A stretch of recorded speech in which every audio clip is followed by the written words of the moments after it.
Sir, ಡಿ.ಕೆ.ಶಿ ಅವರ ಹೇಳಿಕೆಯಿಂದ ಓಲೈಕೆ ರಾಜಕಾರಣ ಇದೆ ಅನ್ನಿಸ್ತಾರೆ.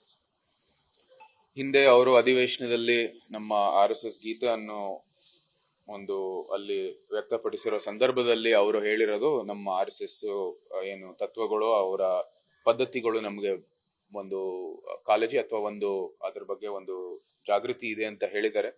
ಆದ್ರೆ ಇವಾಗ ಬಹುಶಃ ಅವರ ಪಕ್ಷದಿಂದ ಮತ್ತೆ ಅವರ ಏನು ಬೆಂಬಲಿಗರಿದ್ದಾರೆ ಅದಕ್ಕೆ ವಿರೋಧವನ್ನು ವ್ಯಕ್ತಪಡಿಸಿರೋ ಕಾರಣಕ್ಕಾಗಿ ನಾನು ಅದಕ್ಕೆ ಕ್ಷಮೆ ಕೇಳ್ತೀನಿ ಅಂತ ಹೇಳಿದ್ದಾರೆ.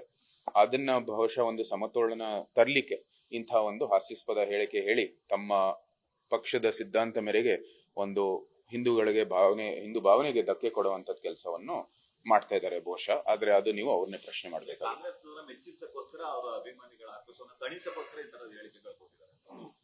ನಿರ್ಭೀತ, ನಿಷ್ಪಕ್ಷಪಾತ, ವಿಶ್ವಾಸಾರ್ಹ ಸುದ್ದಿಗಳಿಗೆ ಹೆಸರಾಗಿರುವ ನ್ಯೂಸ್ 18 ಕನ್ನಡ ಈಗ ಆಪ್ನಲ್ಲೂ ಲಭ್ಯವಿದೆ. ದಯವಿಟ್ಟು ಇಲ್ಲಿರುವ QR ಕೋಡ್ನ ಸ್ಕ್ಯಾನ್ ಮಾಡಿಕೊಂಡು ಆಪ್ ಡೌನ್ಲೋಡ್ ಮಾಡೋದಕ್ಕೆ ಮರಿಬೇಡಿ. ನಿಮ್ಮ ಬೆಂಬಲ ಹೀಗೆ ಸದಾ ನಮ್ಮೊಂದಿಗಿರಲಿ. ಧನ್ಯವಾದ. ಅದಿರ್ಬೋದು, ನನ್ನ ಸ್ಪಷ್ಟವಾಗಿ ನಾವೇನು ಹೇಳಕ್ಕಾಗಲ್ಲ, ಯಾಕಂದ್ರೆ ಅದು ಅವರು ಹೇಳಿರ್ತಕ್ಕಂಥದ್ದು. ಏನಕ್ಕೆ ಹೇಳಿದ್ದಾರೆ, ಅವರ ಒಂದು ಬೆಂಬಲಿಗರಿಗೆ ಒಂದು ಸಮತೋಲನ ತರಲಿಕ್ಕೆ ಅವ್ರು ಹೇಳಿದಾರ ಅಥವಾ ಅವರು ಇಂಥ ಒಂದು ನಂಬಿಕೆ ನಿಜಕ್ಕೂ ಅವರಲ್ಲಿ ಇದೆಯಾ ಅಂತ ನೀವು ಅವ್ರನ್ನೇ ಪ್ರಶ್ನೆ ಮಾಡಿ. ಈಗ ರಾಜ್ಯದಲ್ಲಿ ಅನೇಕ ಸಮಸ್ಯೆಗಳಿದಾವೆ. ಪದೇ ಪದೇ ಈ ಕಾಂಗ್ರೆಸ್ ಇದು ಪದಾಧಿಕಾರಿಗಳು ಇರ್ಬೋದು, ಕಾಂಗ್ರೆಸ್ನ ವರಿಷ್ಠರು ಇರ್ಬೋದು, ಅತ್ಯಂತ ಒಂದು ಗಂಭೀರ ಒಂದು ಸಮಸ್ಯೆ ಇರುವಾಗ ಇಂಥ ಒಂದು ಹಾಸ್ಯಾಸ್ಪದ ಹೇಳಿಕೆ ಹೇಳಿ ಆ ವಿಚಾರವನ್ನು ಮುಚ್ತಾರೆ. ಹಿಂದೆ ನಮ್ಮ ಮೈಸೂರಿನಲ್ಲಿ ಡ್ರಗ್ಸ್ ಘಟಕವನ್ನು ನಮಗೆ ಮಹಾರಾಷ್ಟ್ರ ಪೊಲೀಸ್ ಅನ್ನು ಪತ್ತೆ ಮಾಡಿರೋ ಸಂದರ್ಭದಲ್ಲಿ ಈ ಒಂದು ಟಿಪ್ಪು ವಿಚಾರವನ್ನು ತಂದ್ರು. ಇದೇ ರೀತಿ ಇವಾಗ CAG ರಿಪೋರ್ಟ್ ಅಲ್ಲಿ ನಮ್ಮ ಆರ್ಥಿಕ ಪರಿಸ್ಥಿತಿ ಅತ್ಯಂತ ಒಂದು ಕೀಳ್ಮಟ್ಟದಲ್ಲಿದೆ ಅಂತ ಒಂದು ಬಹಳ ಸ್ಪಷ್ಟವಾಗಿ ಬಂದಿದೆ. ಅದನ್ನ ಸಹ ಮುಚ್ಚೋದಿಕ್ಕೆ ಅಥವಾ ಈ ಏನು ಧರ್ಮಸ್ಥಳದ ಗಂಭೀರವಾದಂತಹ ಆರೋಪಗಳು ಅದ್ರ ಬಗ್ಗೆ ಒಂದೊಂದು ಸತ್ಯಗಳು ಬರ್ತಾ ಇರುವಂತದ್ದು ಮುಚ್ಚೋದಿಕ್ಕೆ ಇಂಥ ಒಂದು ಹಾಸ್ಯಾಸ್ಪದ ಹೇಳಿಕೆ ಹೇಳ್ತಾ ಇದಾರೆ ಅಂತ ಸಹಜವಾಗಿ ನಮ್ಗೆ ಒಂದು ಪ್ರಶ್ನೆ ಇದೆ. ಧರ್ಮಸ್ಥಳ ಟಾರ್ಗೆಟ್ ಆಗ್ತಾ ಇದೆಯೋ ಇಲ್ವೋ, ಇವರು ಅದಕ್ಕಾಗಿ ಒಂದು ಮಧ್ಯಂತರ ವರದಿಯನ್ನು ಕೊಡಬೇಕಾಗಿದೆ. SIT ಅಲ್ಲಿ ಏನೇನ್ ಸಿಕ್ಕಿದೆ ಇಲ್ವೋ ಅದು ಬಹಳ ಸ್ಪಷ್ಟವಾಗಿ ಹೇಳ್ಬೇಕಾಗಿದೆ. ಸುಮ್ನೆ ಒಂದೊಂದು ಸಣ್ಣ ಮಾಹಿತಿ ಬೇಕಾಗಿಲ್ಲ, ಸ್ಪಷ್ಟವಾಗಿ ಅಧಿಕೃತವಾದಂತಹ ಒಂದು ಮಧ್ಯಂತರ ವರದಿ ಬೇಕಾಗಿದೆ. ಈಗ ಪರಿಸ್ಥಿತಿ ಈ ರೀತಿ ಇದೆ. ಒಂದು ವೇಳೆ ಪ್ರಾಧಿಕಾರ ಆಗಿ ಸರ್ಕಾರದ ಸಂಪೂರ್ಣ ಯಾವ ರೀತಿ ಪರಿಸ್ಥಿತಿ ಅಂತ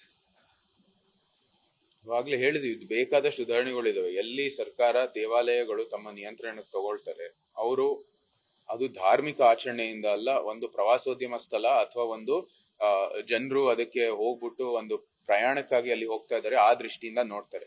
ಇದು ಪ್ರಥಮವಾಗಿ ಒಂದು ಧಾರ್ಮಿಕ ಸ್ಥಳ. ಆ ದೃಷ್ಟಿಕೋನದಿಂದ ಬರೀ ಹಿಂದೂ ಧರ್ಮ ಪಾಲಿಸೋರು ಮತ್ತೆ ಹಿಂದೂ ಧರ್ಮಕ್ಕೆ ಒಂದು ಚೌಕಟ್ಟು ಕೊಡೋರಿಗೆ ಅದನ್ನ ಒಂದು ಮುಂದುವರಿಬಹುದು. ಅದಕ್ಕಾಗಿ ಬೆಟ್ಟ ಹಿಂದೂಗಳು ಅಥವಾ ಹಿಂದೂಗಳ ಆಸ್ತಿನೇ ಆಗ್ಬೇಕಾಗಿದೆ. ಅದು ಇವತ್ತು ಸಹ ಒಂದು ಹಿಂದೂ ಆಸ್ತಿನೇ, ಅದರಲ್ಲಿ ಏನೋ ಒಂದು ಅನುಮಾನ ಇಲ್ಲ. ಉಪಮುಖ್ಯಮಂತ್ರಿ ಒಂದು ಇಂಥ ಒಂದು ಅಘಾತಕಾರ ಒಂದು ಹೇಳಿಕೆ ಹೇಳೋದ್ರಿಂದ ಇದೇನು ಬದಲಾವಣೆ ಆಗೋಕ್ಕೆ ಸಾಧ್ಯವಿಲ್ಲ. ಪ್ರಾಧಿಕಾರದ ಕಾನೂನು ಹೋರಾಟ ಮುಂದುಗಡೆ ನಡೀತಾ ಇದೆ. ಜನಗಳಿಗೆ ಏನ್ ಕರೆ ಕೊಡ್ಬೋದು, ತಮ್ಮ ಹೋರಾಟ ಏನಿದೆ ಸರ್? ಪ್ರಾಧಿಕಾರದ ಹೊರತಾಗಿ ಧಾರ್ಮಿಕವಾಗಿ ಉಳಿಸ್ಕೋಬೇಕು ಅಂತಿದೆ. ಧರ್ಮ ಉಳಿಸೋದ್ರಲ್ಲಿ ಏನ್ ಅನುಮಾನ ಬೇಡ, ನಾವು ಯಾವತ್ತೂ ಸಹ ಅದರ ಕಡೆನೆ ನಿಂತಿರೋದು.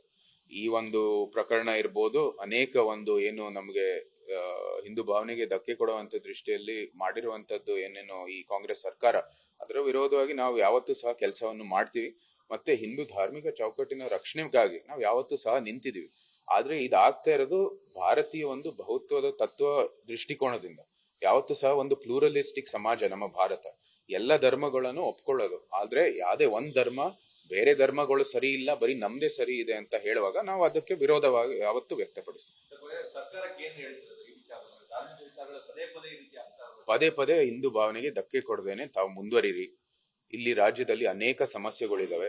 ತಮ್ಮ ಈ ಆಘಾತಕಾರ ಹೇಳಿಕೆ ಹೇಳೋ ಮೂಲಕ ಅದನ್ನ ನೀವು ಮುಚ್ಚಕ್ಕೆ ಹೋಗ್ತಾ ಇದ್ರೆ ಅದು ಖಂಡಿತ ಆಗಲ್ಲ. ನಾವು ಅದ್ರ ಮೇಲೂ ಗಮನ ಇಟ್ಕೋತೀವಿ, ಇದಕ್ಕೂ ಕೂಡ ವಿರೋಧವನ್ನು ವ್ಯಕ್ತಪಡಿಸ್ತೀವಿ. ಇದು ತಮ್ಮ ಭವಿಷ್ಯಕ್ಕಾಗಿ ಒಳ್ಳೇದಾಗಲ್ಲ. ಮತ್ತೆ ನಾವು ಕೂಡ ನಮ್ಮ ಹೋರಾಟವನ್ನು ಇನ್ನೂ ಗಂಭೀರವಾಗಿ ಇದ್ರ ಬಗ್ಗೆ ತಗೋತೀವಿ. ಮತ್ತೆ ನಂತರ ಕೂಡ ಇದ್ರ ಬಗ್ಗೆ ಸೂಕ್ತವಾದಂತ ಕ್ರಮ ಎಲ್ಲೆಲ್ಲಿ ನಾವು ತಗೋಬೇಕು ಅದನ್ನ ತಗೋತೀವಿ. ನಿರ್ಭೀತ, ನಿಷ್ಪಕ್ಷಪಾತ, ವಿಶ್ವಾಸಾರ್ಹ ಸುದ್ದಿಗಳಿಗೆ ಹೆಸರಾಗಿರುವ ನ್ಯೂಸ್ 18 ಕನ್ನಡ ಈಗ ಆಪ್ನಲ್ಲೂ ಲಭ್ಯವಿದೆ. ದಯವಿಟ್ಟು ಇಲ್ಲಿರುವ QR ಕೋಡ್ನ ಸ್ಕ್ಯಾನ್ ಮಾಡಿಕೊಂಡು ಆಪ್ ಡೌನ್ಲೋಡ್ ಮಾಡೋದಕ್ಕೆ ಮರಿಬೇಡಿ. ನಿಮ್ಮ ಬೆಂಬಲ ಹೀಗೆ ಸದಾ ನಮ್ಮೊಂದಿಗಿರಲಿ. ಧನ್ಯವಾದ.